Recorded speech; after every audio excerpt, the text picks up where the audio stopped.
Day 8 of 50K futures prop form evaluation നമ്മുടെ 8ാമത്തെ ദിവസത്തിലേക്ക് enter ആയേക്കാണ്. കഴിഞ്ഞ ദിവസം നമ്മൾ സ്റ്റോപ്പ് ഔട്ട് അടിച്ചായിരുന്നു, ഒരു ഡിസിപ്ലിൻ ബ്രേക്ക് ചെയ്തുകൊണ്ടുള്ള ട്രേഡിൽ തന്നെ. ഇനി എന്തായാലും നമുക്ക് ഇന്നത്തെ ഒരു മാർക്കറ്റിന്റെ നോക്കിക്കഴിഞ്ഞാൽ ഇപ്പം എനിക്കൊരു സെറ്റപ്പ് പെട്ടെന്ന് ക്വിക്കായിട്ട് ഫോം ചെയ്തിട്ടുണ്ടായിരുന്നു. ഞാനതൊരു ബൈ സ്റ്റോപ്പ് ആക്ടിവേറ്റ് ചെയ്യാമെന്നാണ് ഉദ്ദേശിച്ചത്, പക്ഷേ കംപ്ലീറ്റ് ഷിഫ്റ്റ് കിട്ടിയിട്ട് 50 മിനിറ്റ് എൻട്രി ആണ് ഞാൻ പ്ലാൻ ചെയ്യുന്നത്. ഇപ്പോൾ ഇവിടെ നമുക്ക് നോക്കിക്കഴിഞ്ഞാൽ പ്രൈസ് അഗ്രസീവ്ലി ബുള്ളിഷ് ആയിട്ടുണ്ട്. പിന്നെ എന്തായാലും ഞാൻ എക്സ്പെക്ട് ചെയ്യുന്നത് ഇവിടുന്ന് ഒരു ബൈയിങ് എക്സ്പെക്ട് ചെയ്യുന്നത് ഈ ഒരു ഓർഡർ ബ്ലോക്ക്, ഈ ഒരു ഡിമാൻഡ് ചെയ്യുന്ന ബൈ എടുക്കുക, സ്റ്റോപ്പ് ലോസിന്റെ താഴെ വെച്ചുകൊണ്ട് തന്നെ ഒരു 1:2 ടാർഗറ്റ് ചെയ്യുക, 1% റിസ്ക് എടുക്കുക എന്നുള്ളതാണ്. ഹയർ ടൈം ഫ്രെയിമിന്റെ ഒരു രീതിയൊക്കെ നോക്കിക്കഴിഞ്ഞാൽ സ്റ്റിൽ സ്ട്രക്ചർ എക്സ്റ്റേണലൊക്കെ ബ്രേക്ക് ആണ്, ഇന്റേണൽ കാര്യങ്ങളൊക്കെ പ്രൈസ് താഴേക്ക് ഇറങ്ങാൻ കുറച്ച് മടിക്കുന്നുണ്ട്. പിന്നെ നമ്മുടെ ഹയർ ടൈം ഫ്രെയിം ഒരു ഒബി ലെവൽ ഉണ്ട് ഇവിടെ. സ്റ്റിൽ നൗ ഒരു റേഞ്ച് നമുക്ക് കിട്ടിക്കഴിഞ്ഞാൽ പ്രൈസ് നമുക്ക് ഒരു സ്ട്രക്ചറിന്റെ രീതിയിൽ ഇതൊരു പ്രീമിയം ഏരിയ ആണ്. പ്രീമിയം ഏരിയയിൽ ബൈ എടുക്കുന്നത് അത്ര നല്ലതല്ല, പക്ഷെ എന്നിരുന്നാലും ഒരു റെസിസ്റ്റൻസിൽ ഹോൾഡ് ചെയ്യുന്നുണ്ട്. 50 മിനിറ്റിന്റെ FEG കാര്യങ്ങളൊക്കെ, ഫെയർ വാല്യൂ കാര്യങ്ങളൊക്കെയാണ്. അതിനെ നമുക്ക് നന്നായിട്ട് അത് ആ ഒരു റെസിസ്റ്റൻസ് ബ്രേക്ക് സപ്പോർട്ടായിട്ട് ഈ ഒരു സോൺ ആക്ട് ചെയ്യുന്നുണ്ട്. അതുകൊണ്ടാണ് ഞാൻ നോക്കുന്നത് ഇവിടുന്ന് ഒരു ബൈ എക്സ്പെക്ട് ചെയ്താൽ എങ്ങനെ ഉണ്ടാവും എന്നുള്ളതാണ്. ഇവിടെ ലണ്ടന്റെ high take out equal high ആണ് ക്രിയേറ്റ് ചെയ്തേക്കുന്നത്. അങ്ങനെ ആണെന്നുണ്ടെങ്കിൽ ഇവിടുന്ന് നമുക്കൊരു ബൈ ലിമിറ്റ് എടുത്ത് കൊണ്ടുപോകാന്നുള്ളതാണ് ഞാൻ എക്സ്പെക്ട് ചെയ്യുന്നത്. ഒരു ബൈ ചെയ്യുന്നതിന് അർത്ഥം ഉണ്ടാവുമായിരിക്കും. എന്തായാലും ഞാനതിൽ ഒരു ബൈ എക്സ്പെക്ട് ചെയ്യാണ്, ഒരു $500 റിസ്ക് ചെയ്തുകൊണ്ട് തന്നെ. $500 റിസ്ക് എന്ന് പറയുമ്പോൾ $471 ആണ് ഞാനിവിടെ റിസ്ക് ചെയ്യുന്നത്. അതായിരിക്കും എൻ്റെ ടാർഗറ്റ് എന്ന് പറയുന്നത്. അപ്പോൾ ഇനി എന്തായാലും ഞാൻ ഇതിലൊരു എക്സിക്യൂഷൻസ് ഞാൻ എന്തായാലും ഇടുവാണ്. അപ്പോൾ ഇത് എങ്ങനെയായിരിക്കും റിയാക്ട് ചെയ്യുന്നത് നമുക്ക് നോക്കാം. ഇതിലൊരു 8-day ട്രേഡ് ഞാനിവിടെ സെറ്റ് ചെയ്തിട്ടുണ്ട്.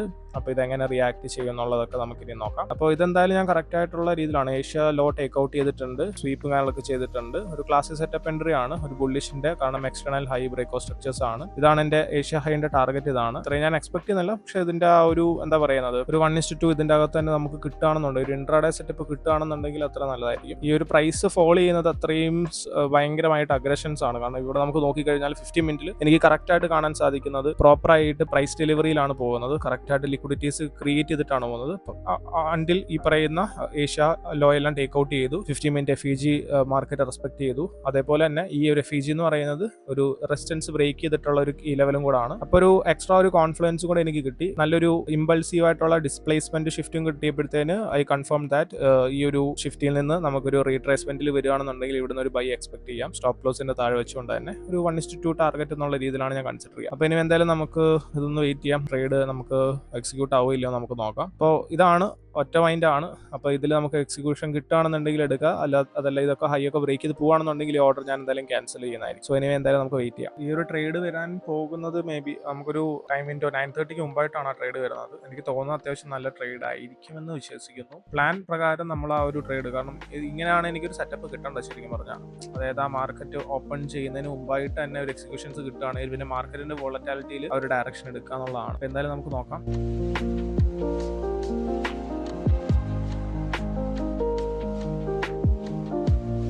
ഈ ഒരു ട്രേഡ് ഒരു എക്സാക്ട് 500 ആയിട്ട് ചെയ്യാൻ പറ്റുമല്ലോ എന്ന് ഞാൻ ചെക്ക് ചെയ്യാണ്. ജസ്റ്റ് ഒന്ന് ഞാനൊന്ന് ക്യാൻസൽ ചെയ്തിട്ട് 500ലേക്ക് എനിക്ക് ആ ട്രേഡ് മോഡിഫൈ ചെയ്യാൻ പറ്റുമോ നോക്കട്ടെ. ഓൾമോസ്റ്റ് $550 വരുന്നത്. എക്സ്ട്രാ ഒരു $50 നമ്മൾ റിസ്ക് ചെയ്യുന്നുണ്ട്. അങ്ങനെ ആണെന്നുണ്ടെങ്കിൽ മേ ബി നമുക്ക് 7 യൂണിറ്റ്സ് നമ്മളിവിടെ എന്ത് ചെയ്യാണ്, എക്സിക്യൂട്ട് ചെയ്യാൻ പോവാണ്. ഇപ്പോൾ ഒരു ട്രേഡിനെ yes we remodified the position to കുറച്ചുകൂടെ ചെറിയൊരു അഗ്രസീവ് ആണ്. അഗ്രസീവ് വിച്ച് മീൻസ് ദാറ്റ് ഒരു 1 സംതിങ് എന്നുള്ള ആ ഒരു റിസ്ക് ആണ് ഞാൻ ഇവിടെ എടുത്തേക്കുന്നത്. അപ്പോൾ ഇനി എന്തായാലും നോക്കാം ഇത് എങ്ങനെയായിരിക്കും നമുക്ക് ഈ ഒരു ട്രേഡ് ഓഫർ ചെയ്യുന്നത്. 1:2 ആണ്. This is the risk reward. Let's wait for the mitigation and how the market react. ശരിക്കും പറഞ്ഞാൽ നമുക്കൊരു 10 days കൊണ്ട്, കാരണം ഒരുപാട് ടൈം അക്കൗണ്ടിന് വേണ്ടിയിട്ട് സ്പെൻഡ് ചെയ്യുന്നതിലും അർത്ഥമില്ല ഒന്നാമത്തെ കേസ്. അതാണ് ഏറ്റവും വലിയൊരു കാര്യം. Let me check out this. നമ്മുടെ കിൽസോൺ എൻട്രി ആണ് ഇതൊക്കെ. കിൽസോൺ ടൈം ആണിത്. നമുക്ക് 8:40 ടൈമൊക്കെയാണ്. അത്യാവശ്യം വോളിയൊക്കെ ഉള്ള സമയമാണിത്. ജസ്റ്റ് ഒരു പൊടിക്കാണ്, ട്രിഗർ ആയിട്ടില്ല trade. We didn't enter the trade. 5 minute candle, 1 minute എന്താണ് പറയുന്ന സ്റ്റോറി.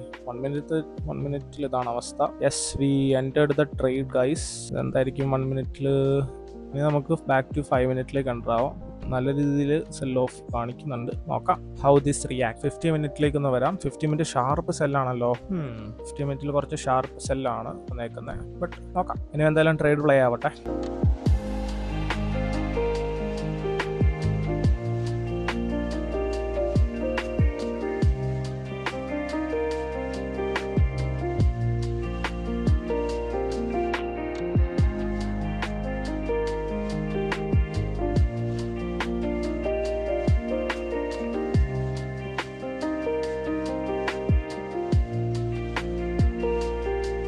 യെസ്, അങ്ങനെ നമ്മുടെ ഡയറക്ഷനിലേക്ക് പ്രൈസ് പോകുന്നുണ്ട്. ഇനി നമുക്കൊരു 2 മിനിറ്റ്സും കൂടെ ആണ് നമുക്ക് എന്താ പറയുക, ഒരു 9:30 candle is very very powerful ക്യാൻഡിലാണ്. അപ്പോൾ ഞാൻ ഉദ്ദേശിക്കുന്നത് ബ്രേക്ക് ഈവൻ ആക്കാൻ ടൈം ആയിട്ടുണ്ട്. ഇനി എന്തായാലും നമുക്കിനി റിസ്ക് എടുക്കണമെന്നില്ല. ഞാൻ എന്തായാലും ഒന്ന് ബ്രേക്ക് ഈവനിലേക്ക് ഞാൻ ട്രേഡിനെ പ്ലേസ് ചെയ്യാണ്. Okay, our trade is modified in to break even. ഇനി പ്രൈസ് താഴേക്ക് വന്നു കഴിഞ്ഞാൽ അതിൻ്റെ കാര്യമില്ല, കാരണം ബ്രേക്ക് ഈവൻ ആക്കിയിട്ടുണ്ട് ഈ ട്രേഡ്. ഇനി എന്തായാലും നമുക്ക് നെക്സ്റ്റ് ക്യാൻഡിലോ അല്ലെ ഈ ഒരു 50 മിനിറ്റ് ക്യാൻഡിലോ അല്ലെ വരുന്ന 2 ക്യാൻഡിൽ തന്നെ നമുക്ക് നമ്മുടെ ട്രേഡിന്റെ വിധി അറിയാം. ഇനി എന്തായാലും നമുക്ക് നോക്കാം.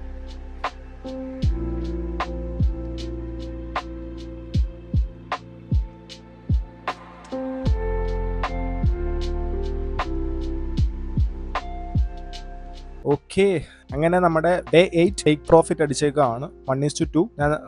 ഞാൻ നേരത്തെ എടുത്ത ട്രേഡ് ആ ഒരു 1% റിസ്ക് ആണ്. അപ്പോൾ ഒബിയസ്ലി നമുക്ക് നല്ലൊരു പ്രോഫിറ്റ് ആണ് ഇതിൽ ബുക്ക് ചെയ്തേക്കുന്നത്. അപ്പോൾ ഗൈസ്, ഇതാണ് ടൈമിങ്ങിന്റെ ഇമ്പോർട്ടൻസ് എന്ന് പറയുന്നത്. കാരണം ഇതിനു മുന്നേ നമ്മൾ എടുത്തിട്ടുണ്ടായിരുന്ന ആ ഒരു 2 വീക്സ് ബിഫോർ എടുത്തിട്ടുണ്ടായിരുന്ന ട്രേഡും ആ ഒരു ടൈമിങ്ങിന് മുമ്പായിട്ട്, കാരണം എനിക്ക് ഈ ഒരു ടൈമിംഗ് ആണ് കിട്ടേണ്ടത്. കാരണം കറക്റ്റ് ഒരു എന്താ പറയാ, ആ ഒരു 9:30 മുമ്പായിട്ട് നമുക്ക് ആ ട്രേഡ് വരുന്നുണ്ടെങ്കിൽ എനിക്ക് തോന്നുന്നത് അത്യാവശ്യം അതിന് ആ ഡയറക്ഷനിലേക്ക് കൊണ്ടുപോകാനായിട്ട് അതിന് സാധിക്കും. അതിനുശേഷം വരുന്നത് കുറച്ച് ബുദ്ധിമുട്ടായിരിക്കും. അപ്പോൾ ഓവറോൾ ട്രേഡിന്റെ ഒരു നോക്കിക്കഴിഞ്ഞാൽ ഇതാണ് നമ്മുടെ പ്രൈസ് ആക്ഷൻസ്. നമ്മൾ ജസ്റ്റ് 1 അവറിലേക്ക് ഇട്ട് കഴിഞ്ഞാൽ ദിസ് ഈസ് ദ കറന്റ്. കാരണം ഇത്രയും വളരെ മിനിമലായിട്ടാണ് ഞാൻ എന്റെ ചാർട്ടിനെ കീപ്പ് ചെയ്യുന്നത്. ഹൈ ടൈം ഫ്രെയിം ബുള്ളിഷ് ആണ്, ബയാസ് ബുള്ളിഷ് ആണ്, ബ്രേക്ക് ഓഫ് സ്ട്രക്ചർ റീസെന്റ് വന്നിട്ടുണ്ട്. പിന്നെ അതുകൊണ്ട് തന്നെ ആ ഒരു ട്രെൻഡിന് ഒപ്പമാണ് ട്രേഡ് എടുത്തത്. പിന്നെ നമ്മുടെ ഈ പറയുന്ന സെഷന്റെ സ്ട്രാറ്റജി ബേസ് സിമ്പിൾ സ്ട്രാറ്റജി ആണ്. എന്താണ്, ഏഷ്യ റേഞ്ച് ചെയ്തു, ലണ്ടൻ പ്രൈസ് താഴേക്ക് മാനിപ്പുലേറ്റ് ചെയ്തു, ടേക്ക് ഔട്ട് ചെയ്തു. അതേപോലെ തന്നെ 50 മിനിറ്റിന്റെ ഒരു fair value gap that also aligned വിത്ത് ഒരു റെസിസ്റ്റൻസ് ആണ്, ഒരു റെസിസ്റ്റൻസ് ബ്രേക്ക് സപ്പോർട്ട് എന്നുള്ള രീതിയിൽ ഈ ഒരു പ്രൈസ് സോണ് മാർക്ക് ചെയ്തിട്ടുണ്ടായിരുന്നു. പിന്നെ നമുക്കൊന്നും നോക്കിയില്ല. പിന്നെ ഇവിടെ ഒരു സ്വീപ്പ് പ്രോപ്പർ ആയിട്ട് മൾട്ടിപ്പിൾ സ്വീപ്സ് കിട്ടിയിട്ടുണ്ട്. ഈ ഒരു ക്യാൻഡിൽ താഴെ ക്ലോസ് ചെയ്യാൻ പറ്റിയിട്ടില്ല. പിന്നെ നമുക്കൊരു ഡിസ്പ്ലേസ്മെന്റ് ക്യാൻഡിൽ തന്നെ നമുക്ക് ആ ഒരു ട്രേഡ് ക്ലോസ് ചെയ്തു. ഇപ്പോൾ നമുക്ക് ഓൾമോസ്റ്റ് നോക്കിക്കഴിഞ്ഞാൽ ഏഷ്യ ഹൈ ഒക്കെ എടുത്ത് അത്യാവശ്യം നമുക്ക് പ്രൈസ് പോയിട്ടുണ്ട്. പക്ഷെ നമുക്ക് വേണ്ട, നമുക്ക് ആ ഒരു സ്റ്റിൽ 1:2 എന്നുള്ള രീതിയിലാണ് ഞാൻ സ്റ്റിക്ക് ഓൺ ചെയ്യുന്നത്. അപ്പം that's it, end of the day. And എനിക്ക് നമുക്ക് എന്തായാലും നമ്മുടെ യൂസ്ഡിന്റെ ഡാഷ്ബോർഡ് നമുക്കൊന്ന് റിഫ്രഷ് ചെയ്യാം. എന്താണ് അതിൽ അപ്ഡേറ്റ് ചെയ്യാനുള്ള കാര്യമുണ്ടോ ഇല്ലോ നമുക്ക് പോയി നോക്കാം. ജസ്റ്റ് റിഫ്രഷ് ചെയ്യാം നമുക്കൊന്ന്. യെസ്, അങ്ങനെ ഇവിടെ നമുക്ക് റിഫ്ലക്ട് ആയിട്ടുണ്ട് 1123. നല്ല ഒരു എന്താ പറയാ, നല്ലൊരു നമ്പറാണ് നമുക്ക് കിട്ടിയിരിക്കുന്നത്. $123.50 ആണ് നമുക്ക് ഇന്നത്തെ പ്രോഫിറ്റ്. ഇതിനകത്ത് വേറൊരു ഇൻട്രസ്റ്റിംഗ് ഫാക്ടർ എന്താണെന്ന് വെച്ച് കഴിഞ്ഞാൽ ഇത് മന്തിന്റെ ഫസ്റ്റ് ട്രേഡും കൂടാണ്, നമ്മുടെ മെയിൻ്റെ ഫസ്റ്റ് ട്രേഡ് ആണ്, അതും വീക്ക്ലിന്റെ ലാസ്റ്റ് ട്രേഡിംഗ് ഡേയും കൂടാണ്. അപ്പോൾ ഇവിടെ നമുക്കൊന്ന് കംപ്ലീറ്റ്ലി ഒന്ന് നോക്കിക്കഴിഞ്ഞാൽ നമ്മൾ ഇതുവരെ എടുത്തിട്ടുള്ള ട്രേഡ്സുകൾ നോക്കിക്കഴിഞ്ഞാൽ ഈ ഒരു വീക്കിന്റെ ഒരു രീതിയിൽ നോക്കിക്കഴിഞ്ഞാൽ $217 നമ്മൾ ലോസ് എടുത്തു. അത് ഡിസിപ്ലിൻ ബ്രേക്ക് ചെയ്തിട്ടുള്ള ട്രേഡാണ്. ട്യൂസ്ഡേ നമ്മൾ നോ ട്രേഡിംഗ് ഡേ ആയിരുന്നു. വെനസ്ഡേയിൽ നമുക്ക് ബ്രേക്ക് ഈവൻ ആയിരുന്നു. ഞാനിപ്പോഴും ഓർക്കുന്നു, ബ്രേക്ക് ഈവൻ ദെൻ TP എന്നുള്ള രീതിയിലായിരുന്നു. ലണ്ടൻ ട്രേഡ് ആയിരുന്നു അത്. പിന്നെ ഈ പറയുന്ന പ്രീവിയസ് ഡേ നമ്മൾ തലേദിവസം എടുത്തിട്ടുണ്ടായിരുന്ന ട്രേഡ് ഫോഴ്സ്ഫുള്ളി എടുത്തിട്ടുള്ള ട്രേഡ് ആയിരുന്നു ES-ൽ. അതിൽ നമുക്ക് കിട്ടിയ ലോസ് ആണ്. Today we got A nice trade and വളരെ ബ്യൂട്ടിഫുൾ ആയിട്ടുള്ള ഒരു ട്രേഡ് ആയിരുന്നു. അധിക ടൈം നമ്മൾ ഇതിന് വേണ്ടിയിട്ട് സ്പെൻഡ് ചെയ്തിട്ടില്ല. ഇവിടെ നമ്മൾ നോക്കിക്കഴിഞ്ഞാൽ നമ്മൾ ആ ഒരു കറക്റ്റ് എൻട്രി വന്നത് സമയം എന്ന് പറയുന്നത് നമുക്ക് 8:30 ക്യാൻഡിൽ ക്ലോസിലാണ് നമുക്ക് ആ ഒരു ട്രേഡ് വന്നത്. അതിനുശേഷം നമ്മൾ 8:30 8:45 നമുക്ക് ഏകദേശം നമുക്കൊരു 1 2 3 4 5 15 മിനിറ്റ് ക്യാൻഡിൽ തന്നെ നമുക്ക് എന്താണ് ഇതിന് നമുക്കൊരു റിസൾട്ട് വന്നിട്ടുണ്ട്. കാരണം ഇതൊരു സിംഗിൾ ക്യാൻഡിൽ തന്നെ നോക്കിയാൽ ഇതൊരു സിംഗിൾ 1 അവർ ക്യാൻഡിലാണ്. സിംഗിൾ 1 അവർ ക്യാൻഡിൽ തന്നെ നമുക്ക് ആ ഒരു ഇത് വന്നിട്ടുണ്ട്. അത്രേ ഉള്ളൂ നമ്മുടെ ഈ ഒരു വീക്കിന്റെ ട്രേഡ്. അപ്പോൾ ഈ ഒരു വീക്കും ലൂസിംഗ് സ്ട്രീക്കിൽ നിന്ന് നമ്മൾ പ്രോഫിറ്റബിൾ വീക്കിലേക്ക് നമ്മൾ എൻ്റർ ചെയ്തേക്കാണ്. അപ്പോൾ നമ്മുടെ ലാസ്റ്റ് ഡേ നോക്കിക്കഴിഞ്ഞാൽ ഇന്നലെ എടുത്തിട്ടുണ്ടായിരുന്ന ട്രേഡ് ആണ്. ഇവിടെ നമുക്ക് നോക്കിക്കഴിഞ്ഞാൽ 67 മിനിറ്റ്സോളം എടുത്തിട്ടാണ് നമുക്ക് SL അടിച്ചത്, കണ്ടോ. അപ്പോൾ അത് അത്രയും ക്രൂഷ്യൽ ആയിട്ടുള്ള രീതിയിലായിരുന്നു ആ ലോസ് എടുത്തത്. അത്രയും ടൈം എടുത്തിട്ട് നമുക്ക് ഈ ഒരു ലോസ് ആണ് വന്നത്. ഇനി എന്തായാലും നമുക്ക് ഇനി എത്രയാണ് അച്ചീവ് ചെയ്യേണ്ട ടാർഗറ്റ്സും കാര്യങ്ങളൊക്കെ നമുക്കൊന്ന് നോക്കാം. അപ്പോൾ കറണ്ട് ടോട്ടൽ PNL എന്ന് പറയുന്നത് $2,740 ആണ്. ഇനി നമുക്ക് വേണ്ടത് ബിലോ $1,000 മതി. നമുക്കിനി നെക്സ്റ്റ് വീക്ക് തന്നെ എനിക്ക് തോന്നുന്നത് ഈ ഒരു അക്കൗണ്ട് നമുക്ക് പാസ്സാക്കും, ലൈവ് അക്കൗണ്ടിലേക്ക്, അതായത് ഇതിന്റെ സ്റ്റിമുലേറ്റഡ് അക്കൗണ്ടിലേക്ക്, ഫണ്ടഡ് സ്റ്റേജിലേക്ക് നമ്മൾ എൻ്റർ ആവും എന്തായാലും. അപ്പോൾ ഇതാണ് നമ്മുടെ ഡ്രോ ഡൗൺ കാര്യങ്ങളൊക്കെ. ഇനി ഒന്ന് EOD end of the day കഴിയുമ്പോഴത്തേന് നമുക്ക് നെക്സ്റ്റ് ഡേ ആകുമ്പോഴത്തേന് നമ്മുടെ മിനിമം ബാലൻസ് എന്താണ് ട്രെയിലിംഗ് ആവും. അപ്പോൾ ഇനി ഇവിടുന്ന് താഴേക്കുള്ള കാര്യങ്ങളൊക്കെ ആയി. അപ്പോൾ നമ്മുടെ കൺസിസ്റ്റൻസി ഇനി നെക്സ്റ്റ് ട്രേഡ് കൊണ്ട് നമുക്ക് ഈ കൺസിസ്റ്റൻസിനെ, കാരണം ഇപ്പോൾ കൺസിസ്റ്റൻസി പക്കയായിട്ട് നിൽക്കുകയാണ്. അപ്പോൾ എനിക്ക് തോന്നുന്നത് 50% കൺസിസ്റ്റൻസി ആണ് നമുക്ക് വേണ്ടത്. 54-ലാണ്. ഇനി നമുക്ക് ഒരൊറ്റ ട്രേഡിൽ തന്നെ സെയിം റിസ്ക് തന്നെ ഞാൻ കീപ്പ് അപ്പ് ചെയ്യും. 1% എന്നുള്ള രീതിയിൽ ആ ഒരു റിസ്കിനെ കീപ്പ് ചെയ്തുകൊണ്ട് തന്നെ ഒരു ട്രേഡും കൂടെ മതി. കാരണം നമ്മളിപ്പം അതാകുമ്പോഴത്തേന് വിത്തിൻ 10 ട്രേഡിംഗ് ഡേയ്സ് കൊണ്ടിട്ട് നമുക്ക് അക്കൗണ്ടിന് ഓൾമോസ്റ്റ് ഇതുവരെ എത്തിക്കാൻ പറ്റി. ആ ഒരു ട്രേഡ്, അതായത് തുടക്കത്തിലെ ഈ ഒരു റിസ്ക് എടുക്കേണ്ടതായിരുന്നു. പക്ഷെ ഞാൻ ഫ്യൂച്ചേഴ്സ് എൻ്റെ ഫസ്റ്റ് എക്സ്പീരിയൻസ് ആണ്. അതുകൊണ്ട് എനിക്ക് അതിന്റെ മാർക്കറ്റിന്റെ വോളറ്റാലിറ്റി, റിസ്ക് മാനേജ്മെന്റ് സൈഡ് ഇതൊക്കെ ഞാൻ എക്സ്പീരിയൻസ് ആണ്. അതുകൊണ്ടാണ് ഇത് കംപ്ലീറ്റ്ലി ഞാൻ എല്ലാ എക്സിക്യൂഷൻസും ഞാൻ എന്ത് ചെയ്യുന്നത്, ഡോക്യുമെന്ററി ചെയ്യുന്നത്. ഫ്യൂച്ചറിൽ പിന്നീട് റെഫറൻസ് ചെയ്യേണ്ട ആവശ്യം വന്നു കഴിഞ്ഞാലും ഈവൻ എനിക്കൊരു ഡൗൺഫോൾ വരുന്ന സമയത്തും എനിക്കെങ്കിലും എന്റെ വീഡിയോസ് കാണുമ്പോൾ ഒരു മോട്ടിവേഷൻസ് കാര്യങ്ങൾക്ക് ആ ഫ്യൂല് കിട്ടാൻ വേണ്ടിയിട്ടും കൂടാണ്. അപ്പോൾ ഇത്രേ ഉള്ളൂ നമ്മുടെ ഈ ഒരു വീക്കിന്റെ ട്രേഡ് നമ്മൾ ഇവിടെ എൻഡ് ചെയ്തേക്കാണ്. അപ്പോൾ ഇനി എന്തായാലും നമുക്ക് നെക്സ്റ്റ് വീക്കിൽ നമുക്ക് കാണാം. അപ്പോൾ ഇത് ഇത്രയും കാര്യങ്ങളൊക്കെയാണ് ഈ ഒരു വീക്കിൽ എനിക്ക് പറയാനായിട്ടുള്ളത്. Guys, thank you for watching and see you next day. By.